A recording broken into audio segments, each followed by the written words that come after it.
सारी ताकत शक्ति में लगा दो, बस तपने का समय है, गलने का समय है, मिटने का समय है। इस संसार में हरामखोरी के बदले कुछ नहीं मिलता। और एक बार शक्ति इकट्ठी हो गई, अगर आप कर्म कर रहे हैं और आपको फल नहीं मिल रहा है तो दो बातें हो सकती हैं। एक, आपकी किस्मत खराब है, लेकिन वो संभव नहीं है, और एक, आपकी कर्म करने का स्टाइल खराब है। फल सुनिश्चित है, गारंटी। आग लगाओगे कपड़े में तो आगे नहीं लगेगा। चमत्कार मतलब क्या? जब हम नियम वायलेट हो जाए, जैसे आप आग के ऊपर कागज ले आए, अब कागज आग नहीं पकड़ रहा, ये चमत्कार है कि अरे ऐसे, क्योंकि फल सुनिश्चित है। सारे लोग संसार के पीछे भाग रहे हैं, सब। मैं तो देख रहा हूं ना लोगों को, बहुत बुरी स्थिति है, बहुत बुरी। सब संसार के पीछे, शक्ति का ध्यान ही नहीं। मान लो मिल गई पत्नी, मिल गई, चलो दुनिया की सुंदरतम स्त्री मिल गई, अब क्या करोगे?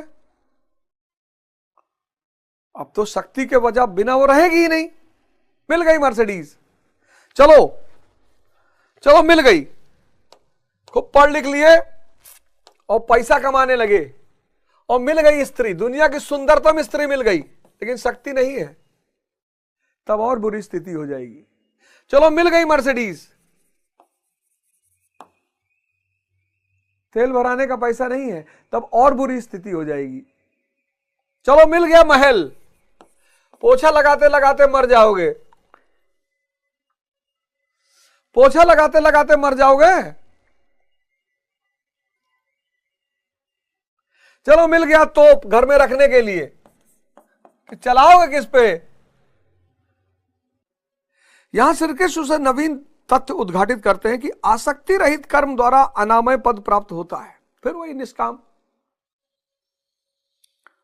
निष्काम कर्म योग परम पद को दिलाता है, जहां मृत्यु का प्रवेश नहीं है। इच्छा खत्म कर देता है ना। निष्काम कर्म यानी फल आपके दिमाग में है ही नहीं, और जहां फल का चिंतन नहीं है वहां इच्छा नहीं है। इच्छा और फल गहरा संबंध है। डिजायर यानी इच्छा और फल। जहां इच्छा नहीं वहां फल का चिंतन नहीं, जहां फल का चिंतन नहीं वहां बंधन नहीं।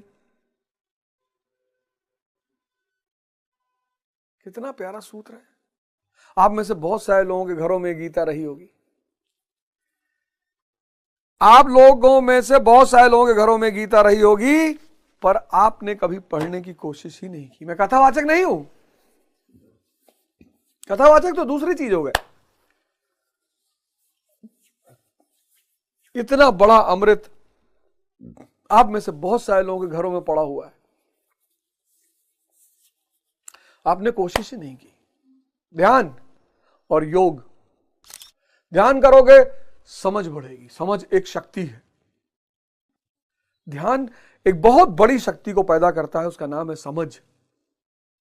और योग शरीर के सारे चक्रों को खोल देता है, और मन की शक्ति और तन की शक्ति जितनी विकसित होती जाएगी, संसार यानी माया आपकी गुलामी में आती जाएगी।